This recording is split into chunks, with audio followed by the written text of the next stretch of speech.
I guess introductions are in order. My name's Don Everly, and I'm the lead singer with the Everly Brothers. And this tape, or acetate, whichever you're receiving, should accompany an album entitled Pass the Chicken and Listen, which I am proud of, actually very proud of. It sort of culminates a 10-year cycle in Phil and I's life. I think it was about 10 years ago we left Nashville. And we were back in Nashville just recently, and that's where the album Pass the Chicken and Listen was recorded with a very old friend of ours, Chet Atkins.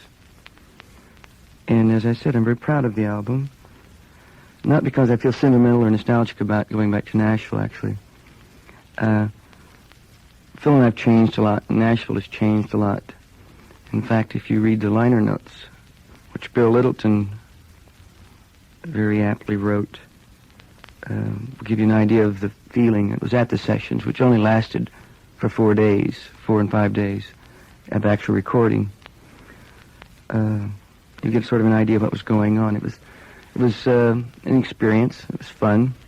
Anyway, I don't want to hype people on this album, actually. Just listen to it.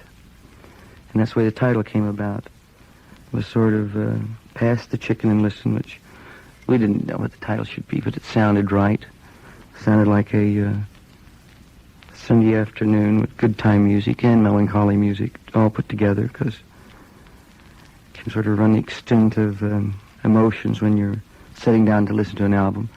I think it's one of Phil and I's better efforts in a period of 15 years of recording. It's not too different than what we sounded in the beginning. We've matured, and the sound is more sophisticated, in the studios, but it's a genuine effort on our part. And I must, in this, thank Chet Atkins. He's responsible for the musical sounds. And a lot of songs sort of were put together to make up this album. Some songs by some writers you might be familiar with, some you might not be familiar with.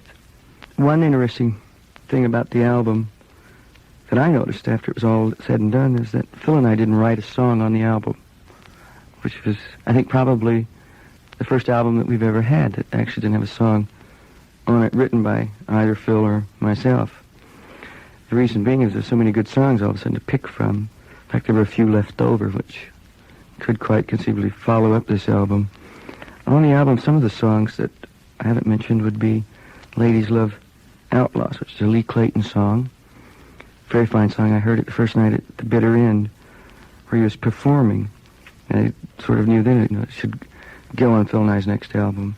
There's a song called Paradise on the album, written by John Prine, about Muhlenberg County, Kentucky, which happens to be our hometown. There's no better reason to do a song, I think, especially when it's good, especially when it's about your hometown, which no longer really exists anymore, which the song is about. The devastation of Muhlenberg County by the strip mines, which is very close to my heart. My parents, on both sides, being miners in the beginning, until guitar picking and singing got us out of there. There's a Chris Christopherson song on the album, Somebody Nobody Knows. That's about New York City. Good-Hearted Woman, my personal favorite song right now. I enjoy singing it a lot, is on there. A Nickel for the Fiddler is what I would consider a pop country song. If you got to put labels on things, that'd be one of the newer ones. Then there's an old song on the album, Not Fade Away, which was written for Phil and I, actually, in about 1958 by Buddy Holly. Buddy Holly and myself and Phil were all influenced by pop music and current music then, Bo Diddley being very big in my life, actually. I even tuned my guitar, tried to tune it like Bo did. I discovered later that I hadn't. But I came up with a little bit different sound, and Buddy came up with a little bit of sound influenced by Bo Diddley and the song Not Fade Away, which we didn't do in 1958 because we had a song called All I Have to Do Is Dream. So we went ahead and did that. I think I've talked about them all now, except for Sweet Memories, which is a Mickey Newbury song. And listening to it today, it really is one of my favorite ballads now. And Phil and I have always been fond of ballads. And I think it's a good record of it. One other song I must mention. is "Woman, Don't Try to Tie Me Down." And I think that still one of my favorite cuts from the album. I'm not my singing it so much, it's the instrumental. Chet Atkins, of course, playing guitar. I've been singing since I was 7 years old, so I'm talking about a long time in show business. But the actual real break for Phil and I, as the Everly Brothers, came when Chet Atkins said, "Why don't you come to Nashville and I'll see what I can do," which was quite a few years ago. And he did. And Phil and I were successful in records. But this is the first complete album that Chet has worked on and produced with Phil and I.